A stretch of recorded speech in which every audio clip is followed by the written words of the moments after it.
Video நல்லா பாருங்களேன். நீங்க பார்த்திருப்பீங்களான்னு தெரியல. ஆனா ஒரு ஈகிள் நல்லா டார்கெட் பண்ணி போய் ஒரு மீனை தூக்க ட்ரை பண்ணுது. அது ட்ரை பண்றதை பார்த்துனே இருக்கவங்களுக்கு எப்படி இருக்குன்னா, அது ட்ரை பண்ற மாதிரி இருக்குது. ஆனா அது தூக்க ட்ரை பண்ணும்போது உள்ள மூழ்கி போற மாதிரி இருக்குது. ரொம்ப நேரம் அங்கே இருக்குது. மேல வராது வராது வராதுன்னு எல்லாம் யோசிச்சுட்டே இருக்கிறாங்க.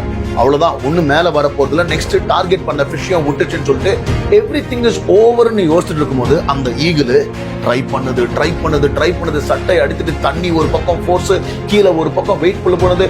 ரொம்ப நேரம் ஆகுது. ஆனாலும் ஒரு பாயிண்ட் ஆஃப் டைம் அது கரெக்டா அதோட இறைய தூக்கிட்டு மேல வருது.